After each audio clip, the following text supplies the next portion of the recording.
E aí, meus jovens, é o seguinte, estamos no antepenúltimo vídeo da parte de limites. Aula passada, se não me falha a memória, a gente fez vários problemas de limites com o modelamento algébrico. Esses dois próximos vídeos, eles vão ser sobre as definições formais de limites. Eles são o terror dos estudantes de engenharia, porque nunca se ensina direito para eles. É mais comum você ver em cursos de matemática e até mesmo em cursos de química uma descrição mais detalhada dessa definição formal de limites, mas que não tem nada de assustador, é simplesmente uma modelagem literal que a gente faz dos limites. Não vai fugir nada do que a gente vem explicando com palavras mais informais. Mas de todo jeito, vamos ver o que é que nos aguarda aqui.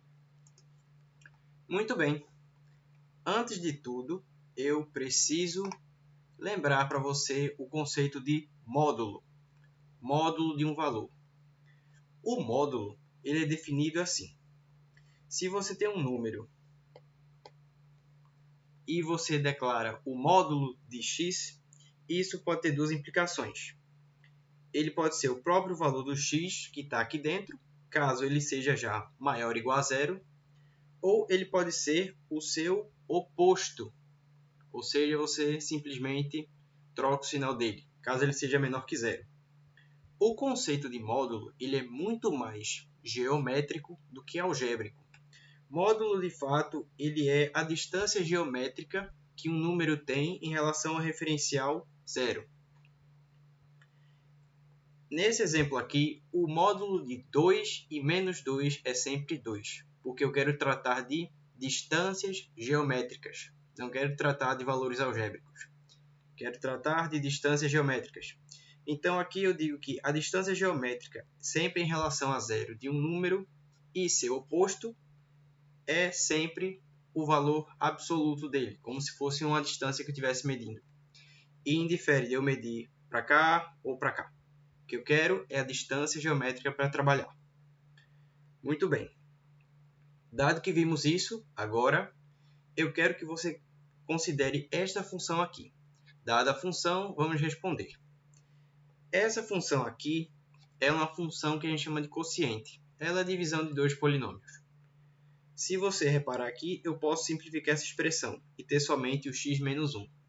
O diferencial aqui é que essa função ela não está definida para x igual a 2, pela limitação do denominador. Bem, definida essa função em que eu tenho um buraco aqui no seu gráfico, eu quero responder o seguinte. O quão próximo ou quão perto eu preciso estar de 2 na abscissa para que o meu f de x esteja suficientemente próximo de 1 da imagem. Vamos ser um pouco mais precisos. O quão próximo eu preciso estar de 2 para que f de x tenha menos de 0,1 de diferença de 1 na minha ordenada. O que eu estou procurando aqui é precisão, ou seja, quais são os valores permitidos próximos de 2 que vão me garantir que eu esteja a um erro menor que 0,1 do valor 1 da abscissa. E aí eu quero traduzir isso da seguinte forma. Eu vou chamar a pequena distância da vizinhança de 2 de um dado delta minúsculo. Ele tem que ser obviamente maior que 0, porque eu estou tratando de uma distância geométrica. Como 2 não está definido aqui na imagem, ele tem que ser obrigatoriamente maior que 0. E mesmo se estivesse definido, também teria que ser maior que 0, porque eu estou tratando aqui de números da vizinhança de 2. E na minha ordenada, no eixo y, eu vou chamar um cara de epsilon. Esse epsilon é a vizinhança em torno de 1 da imagem, também maior que 0. Então, o que é que eu tenho aqui? Eu tenho traduzido aqui. Eu quero que a minha distância entre uma suposta imagem aqui, menos 1, certo? Ou seja, um f de x que tiver por aqui, menos 1, ele seja menor que 0,1. Eu quero a precisão dos valores com um erro menor que 0,1. Para que eu tenha isso na minha imagem, quanto eu preciso ter no meu x? aqui eu estou dizendo que eu quero o meu erro menor que 0,1 para um f de x qualquer aqui próximo de 1. E eu busco saber que valor de x em torno de 2, aqui por exemplo, eu preciso ter. Ou seja, quem é esse meu delta aqui que ele me permite uma certa vizinhança em torno de 2, exceto possivelmente em 2. Perceba que isso é extremamente simples. É nada mais do que eu pensar que eu estou trabalhando com tolerâncias de erro. Quanto que eu preciso de erro aqui no meu eixo x para que eu tenha a precisão necessária no meu eixo y. E aí a gente vai configurar esse cenário aqui, olha só. Aqui eu tenho 2, que é o em torno do ponto que eu estou estudando, 1, que é em torno da imagem que eu estou estudando, e eu tenho um erro para mais de 2 mais delta, um erro para menos de 2 menos delta. Ou seja, minha faixa de erro vai de mais o delta para menos o delta em torno de 2. X, que é um ponto que eu vou escolher, em torno de 2, por exemplo aqui, ele tem que ter essa diferença aí, ou seja, a vizinhança tem que ser menor que delta para que eu consiga produzir aqui uma vizinhança com um erro menor que 0,1 para o meu epsilon. E aqui são as imagens produzidas. Ó. Eu tenho aqui 1 mais epsilon, 1 menos epsilon, na vizinhança de 2, na vizinhança de 1. E aqui se configura o que eu estou procurando. Se eu desejo que f de x menos 1, ou seja, minha vizinhança em torno do meu ponto 1 aqui, ele tenha diferença menor que 0,1, minha taxa de erro tem que ser menor que 0,1, eu preciso configurar um tal número delta, preciso encontrar um tal número delta, tal que a vizinhança de em torno de 2 seja menor que ele, para me assegurar que eu estou dentro do intervalo em epsilon, 0,1, e, consequentemente, tem que ser maior que 0, porque não estamos definidos 2 na imagem. Muito bem. E aqui eu tenho um quadro que eu vou preencher. Se eu quiser essas precisões aqui. Para começo de conversa, eu vou trabalhar aqui as precisões em torno de 0,1. Bem, como é que eu vou fazer isso? Vamos lá. Eu quero que a minha precisão da f de x em torno da vizinhança de 1 seja menor que 0,1. Para isso, eu preciso achar um número delta tal que ele tenha essa configuração aqui. A distância na vizinhança de 2, eles têm que estar compreendido entre a distância delta e a distância 0. E 0 de comprimento. Muito bem, mas eu conheço quem é a minha expressão f de x. Então, esse cara vem para cá. Quem é a minha expressão f de x? F de x está aqui. Simplificando, é x menos 1. Bem, x menos 1 menor que 0,1. Para generalizar, eu vou chamar aqui de delta, por enquanto. Depois a gente vai ver o que acontece. Ou seja, eu vou ter que x menos 2 daqui tem que ser menor que meu epsilon. Mas pera aí. Presta atenção aqui. Onde é que eu tenho outra expressão similar a isso aqui? Aqui. Como epsilon também tem que ser maior que 0, eu tenho o seguinte. Para esse caso, para esse exemplo de função, eu tenho que o meu epsilon é igual ao meu delta. Tudo bem. Mas dado isso, o que acontece? Significa que, para que eu esteja no intervalo seguro de precisão 0,1 do meu epsilon na minha imagem, eu preciso que o meu delta no x, ou seja, o erro máximo que eu posso cometer nas medidas de x, tem que ser também 0,1. Ora, será que isso é verdade? Não sei, vamos ver. Bem, caso eu faça o seguinte. Se eu tomar aqui, no máximo, 2,1. 2,1 menos 2 menor que delta.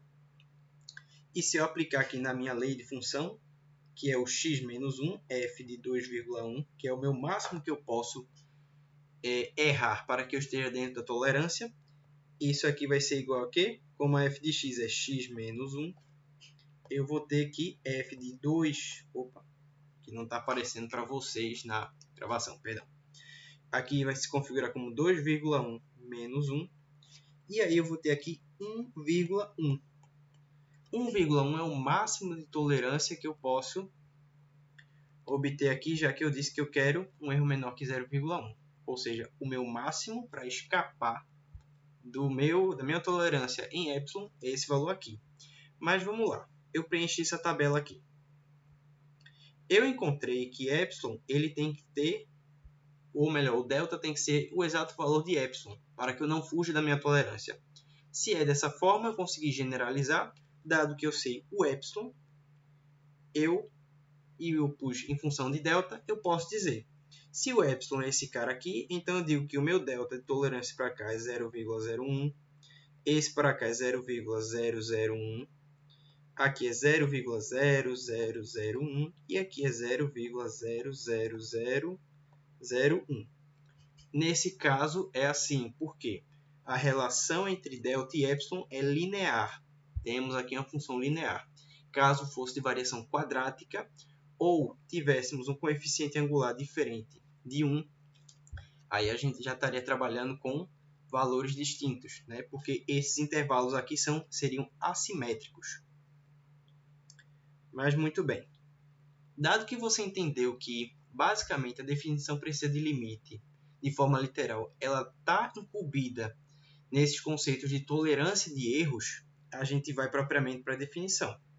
A gente diz assim, propriamente a definição formal do limite diz que o limite de f de x quando x tende a A é L, exceto se possivelmente em A, é dado que para todo e qualquer epsilon maior que zero, ou seja, para toda e qualquer tolerância de erro que eu tiver, existirá um certo número delta, ou seja, o máximo de erro que eu posso cometer em torno de um ponto, tal que esse delta vai ser maior que zero e está na vizinhança de x em torno de A, e, portanto, configura que e me assegura que eu tenho um valor epsilon, que ele é na vizinhança de f e o limite da minha função. Em outras palavras, queremos dizer, a distância entre f e L fica arbitrariamente pequena quando eu fizer a distância de x até A suficientemente pequena. Ou seja, para todo e qualquer epsilon que ele seja pequeno, mas não zero, que é isso aqui, vai existir algum parâmetro de variação delta, também maior que zero, que vai permitir que eu vou ficar suficientemente próximo do limite da função com a distância epsilon, sabendo que eu variei em x uma dada distância delta em torno de A, que também é maior que zero. Essa é a definição formal de um limite. É dentro dessa ideia de erros de tolerância. Se você observar aqui, essa área desse quadrado aqui, ela é justamente como se fosse a minha região de erro, em que eu posso errar para mais ou para menos aqui em x no delta, e que eu vou ter a tolerância aqui em epsilon e L. Para você pegar melhor essa ideia do arbitrariamente pequeno, vamos para o GeoGebra. Eu preparei um material que eu vou mostrar para você essa ideia aí do arbitrariamente pequeno, que é esse aqui, definição de limite. Muito bem. Deixe-me focar aqui. Aqui eu tenho um gráfico de função, não importa que função é. O que me interessa é o seguinte, aqui eu tenho um botão deslizante que eu posso definir o delta. Meu delta, por enquanto, vai ser 1. Observe o seguinte, aqui eu tenho uma margem de erro muito grande, porque eu quero procurar a imagem aqui, que é 2, e me leva aqui à altura 4 no meu gráfico. Perceba que se eu aumentar de 1 aqui nesse ponto aqui, eu vou disparar para 6. Se eu reduzir para 1, eu venho aqui para 3. Eu estou dentro do intervalo ainda muito grande. Quando eu fizer delta, que é essa distância aqui na minha abscissa, arbitrariamente pequeno, olha o que está acontecendo com o epsilon, que está na ordenada, no eixo y. Ele vai reduzindo também. Então, à medida que eu tornar epsilon delta suficientemente pequeno, eu vou fazer com que epsilon tenda cada vez mais a ficar também suficientemente pequeno. E dessa forma, quando eu fizer o meu delta bem pequeno, mas nunca zero, eu vou tendendo cada vez mais a me aproximar daquele valor na vizinhança do limite.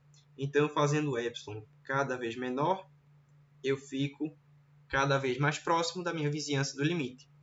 Veja que aqui eu já estou com epsilon em 0,01. E eu estou me aproximando cada vez mais de 4, do valor 4. Aqui eu já tenho valores 4,01, 3,995. Aqui, deixe-me ver. Eu só vou configurar para que ele fique ainda menor. Cadê o botão deslizante delta? Aqui. O incremento eu vou diminuir ainda mais, para mostrar o que está acontecendo. Muito bem. Quando eu vier para cá e ficar suficientemente pequeno, olha o que está acontecendo. Ele já está muito próximo de zero. Você percebe que ele nunca é zero, mas é suficientemente pequeno para que eu garanta que eu estou extremamente próximo da vizinhança do meu valor limite. Eu não consigo mais diminuir daqui. Já estamos em valores suficientemente pequenos para mostrar essa ideia aqui do infinito da definição dos limites, quando eu tomar coisas arbitrariamente pequenas. E muito bem. Você vê que essa distância entre f e o limite, ele ficou arbitrariamente pequena quando eu tomei a distância de x até a, ou seja, a minha distância delta, suficientemente pequena também, mas nunca zero. E isso aqui é um limite propriamente dito. Dado isso, eu posso também olhar para os limites laterais definidos da mesma forma. O limite, quando eu tender pela esquerda, sempre vai existir um número epsilon, que será maior que zero. Para todo e qualquer epsilon maior que zero, existirá um número delta maior que zero, que vai estar na abscissa. Tá ok. Aqui é importante. Como eu estou falando do limite lateral esquerdo, eu estou dizendo que x está nas vizinhanças de a, que é o meu valor, e a menos delta, ou seja, a e a menos delta, ele está para cá à esquerda. E dessa forma, assegurando que x está aqui dentro desse intervalo da vizinhança de A para a esquerda, a vizinhança esquerda de A, me assegura que existirá um delta que está na vizinhança de L para o limite esquerdo. Já aqui é o limite lateral direito. E a mesma ideia. Existirá um número epsilon maior que zero. Para todo e qualquer epsilon maior que zero, existe, portanto, um número delta também maior que zero. Tá ok. X se encontrará na vizinhança direita do meu ponto A. Ou seja, ele está entre o próprio A e A mais delta, que é essa distância. Estando ele assegurado dentro desse intervalo, conclui-se, portanto, que eu estarei na vizinhança do meu valor limite e que ela estará confinada dentro do meu intervalo epsilon.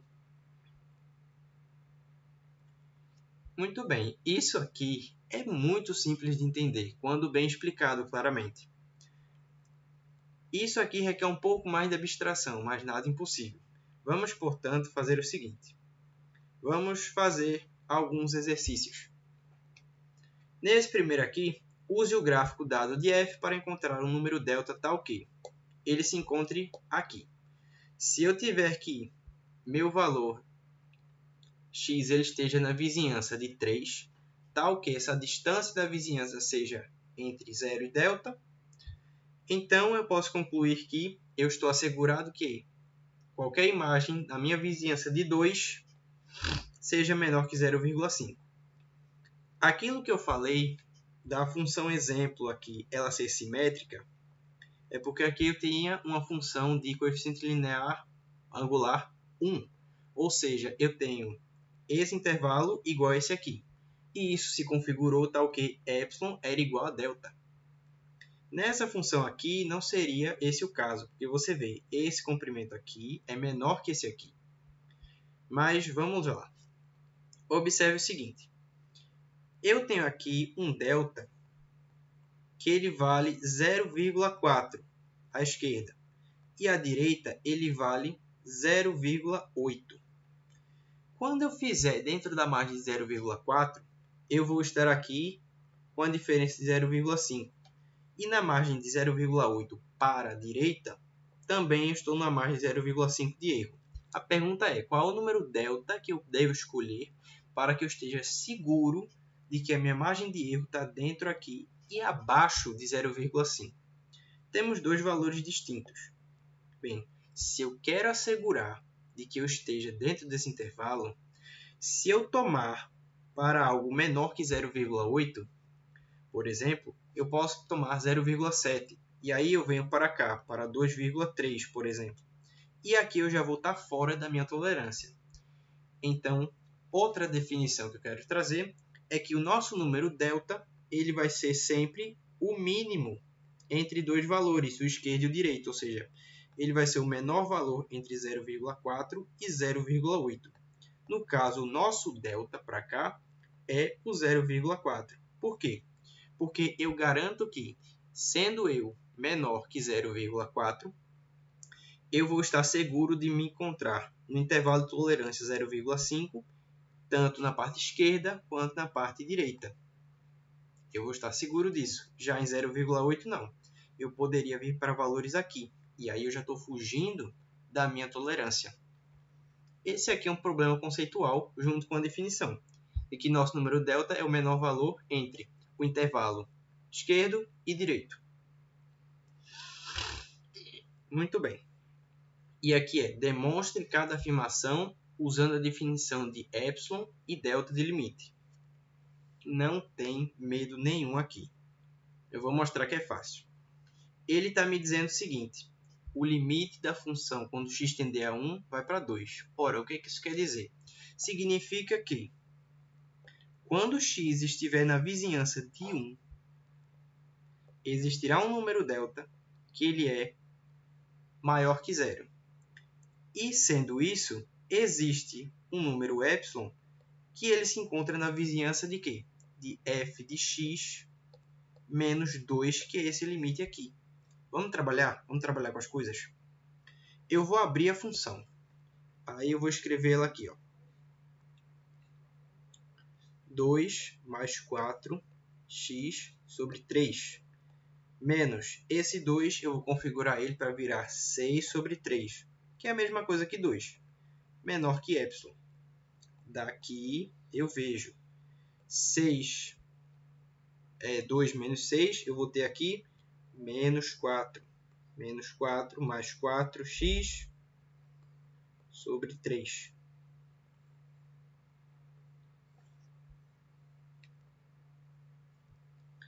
Menor que meu epsilon.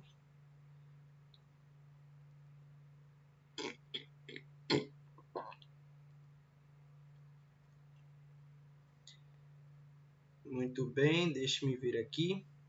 É isso mesmo. Certo. Agora eu preciso do seguinte. Eu preciso achar alguma relação de dependência entre delta e epsilon para saber onde é que eu vou configurar o meu intervalo, qual a dependência de epsilon e delta que eu posso procurar. Eu preciso do seguinte, eu preciso achar esse cara aqui por aqui. Dá para fazer algumas manipulações, vamos lá. Eu vou fazer o seguinte, eu posso remover 3 do módulo no quociente, e aí eu posso configurar o seguinte também. Eu posso escrever aqui, quadro que multiplica x menos 1 sobre 3, para adiantar o processo, menor que epsilon. Como são números aqui, eu posso tirá-los do módulo. Então, eu vou ter que módulo de x menos 1 vai ser menor que 3 quartos de epsilon. 3 quartos de epsilon. Ora, pois, veja só. Módulo de x menos 1 é menor que delta. Módulo de x menos 1 também é menor que epsilon. Se eu estou dizendo que os limites do intervalo, se eu estou dizendo que o intervalo se confina entre dois valores, e eu estou dizendo que esse cara aqui é o mesmo, significa que esses dois extremos do meu intervalo são iguais. Dessa forma, eu posso escrever o seguinte. O meu delta ele vai ser igual a 3 quartos de epsilon. Ou seja, eu escolhendo delta com um valor a 3 quartos de epsilon, me garante e me assegura de que eu vou estar suficientemente próximo de 2 quando eu escolher x perto de 1. Muito bem, como eu quero demonstrar, eu tenho que fazer o caminho e depois voltar para mostrar que dá certo. Muito bem, se eu escolher delta como sendo isso aqui, então eu vou configurar o seguinte. Eu preciso que o módulo de x menos 1 ele seja menor que 3/4 de epsilon. Preciso encontrar a igualdade. Se eu procurei o delta a partir de epsilon, eu tenho que procurar epsilon a partir de delta, dessa definição aqui. E eu soube dessa conta aqui que eu fiz, de que eu tenho aqui 4ax menos 1 sobre 3 é menor que epsilon, eu vou tentar reescrever isso aqui. Se eu colocar eles agora para dentro do módulo de volta, eu vou ter que 4, que multiplica x menos 1, dividido por 3, é menor que epsilon aqui, saindo da definição de delta. É exatamente isso aqui. Isso aqui cai na identidade que epsilon é igual a epsilon. A gente acabou de provar aqui que esse limite funciona e dá certo, sem outros arrudeios. Não é difícil essa questão de definição de limites com epsilon e delta, só que nunca ensinaram direito. Muito bem, vamos fazer esse aqui, não se assustem. Primeiro, eu tenho que escrever nesse formato aqui. O que ele está me dizendo? De que quando x tender a 2 nessa função, eu vou estar com o limite tendendo a 5. Ora, isso é a mesma coisa que eu disser o seguinte. Hei de existir um número delta tal que, quando x estiver suficientemente próximo aqui de 2,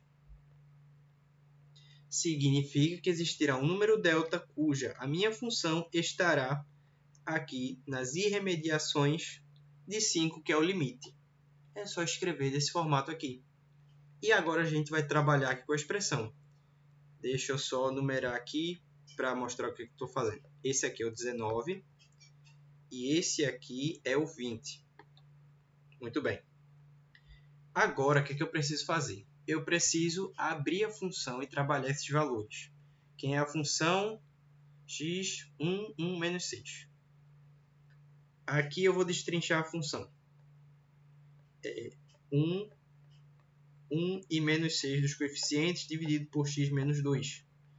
Menos 5 menor que epsilon. Vamos destrinchar um pouco mais. Aqui as raízes dessa função, como a gente fez no vídeo passado de exercícios, o produto é c sobre a, que é o menos 6, a soma é menos b sobre a, que é o menos 1. Produto menos 6, soma menos 1, significa que as raízes podem ser 2 e 3. Quem é que ganha o sinal? O menos 3.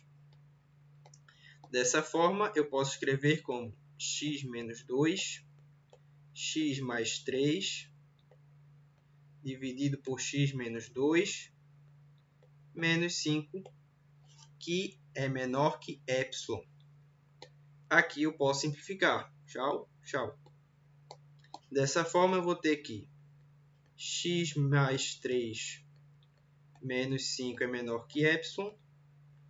E agora eu tenho que x menos 2 é menor que epsilon. Onde foi que eu já vi x menos 2? Ah, eu vi ele aqui. Delta e aqui. Bem, se eu estou dizendo que essa variável aqui ela está nas mesmas irremediações, com os mesmos extremos do intervalo, eu posso concluir aqui que epsilon é igual a delta. Ou seja, toda e qualquer variação delta que eu fizer vai variar no meu epsilon as mesmas unidades de comprimento que eu escolher. Agora eu tenho que fazer o caminho contrário. Eu fui saindo de epsilon, eu procurei delta destrinchando epsilon. Vou fazer o contrário, vou destrinchar epsilon para achar o delta. Tenho que voltar aqui o caminho inverso. Muito bem. O que é que a gente vai fazer? Eu disse o seguinte. Como diabos eu fiz aqui? Eu fiz... Ah, certo. Lembrei já. Eu disse que x menos 2 ele tem que ser menor que meu delta. Só que meu delta, eu já achei que ele tem que ser igual a epsilon. E muito bem. Esse cara aqui eu vou deixar guardado. Bem, dessa forma, eu posso fazer o seguinte. Agora eu puxo o meu epsilon daqui e aquele desenvolvimento todo que eu fiz aqui. Eu descubro que, refazendo os caminhos, eu encontro que x mais 3 menos 5, já fazendo toda essa simplificação, vai ser menor que epsilon. Daqui, eu sei que módulo de x menos 2 é menor que epsilon. E isso aqui é o meu delta, que substituindo eu encontro o quê? Eu encontro a mesma coisa aqui e aqui. Ou seja, está provado de que esse limite é exatamente isso. Agora, esse aqui é um exemplo literal. Isso aqui é daquela propriedade de limite, de que deixa eu me lembrar o nome, da propriedade da substituição direta se o valor de x estiver definido no domínio da função. Aqui no meu exemplo 23. No meu exemplo 23, eu tenho que o meu limite de x quando x tende a A é igual a A. Ora, como é que eu vou escrever isso aqui naquela forma dos intervalos de epsilon e delta? Eu estou dizendo que existe um número delta que ele é maior que zero, tal que quando eu escolher x nas irremediações de A... desligou a caneta.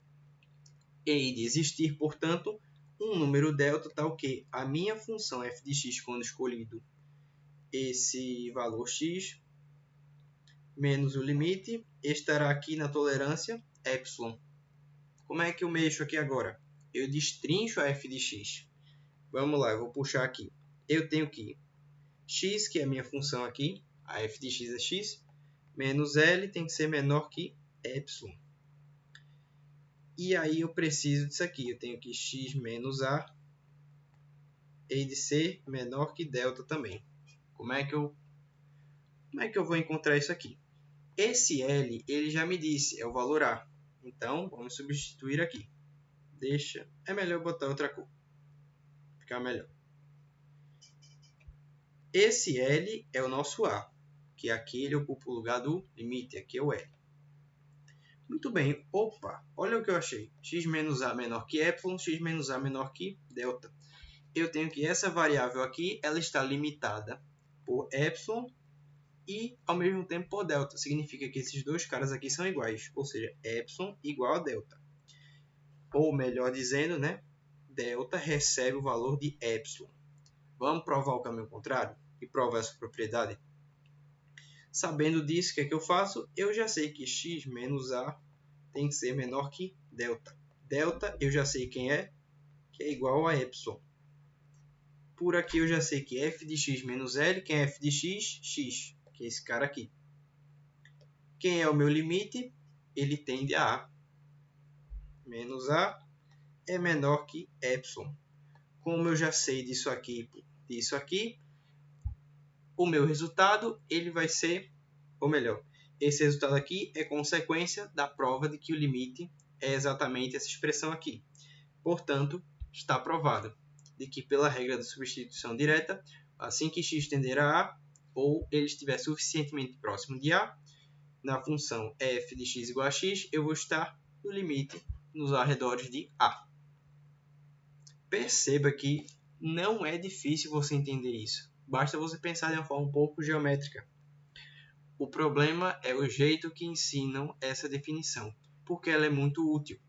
Se você pensar nisso aqui como uma curva experimental que você está conduzindo um experimento científico e quer saber, ou melhor, e quer definir aqui uma margem de erro para os seus experimentos. Eu penso, não posso errar tanto, eu quero que o meu experimento tenha uma certa precisão. O quanto que as minhas medidas elas precisam estar precisas para que eu não fuja desse intervalo de erro aqui. E aí, se você conhecer a função f de x, definindo a sua tolerância em epsilon, você consegue definir o quanto você deve errar nas medições utilizando o delta.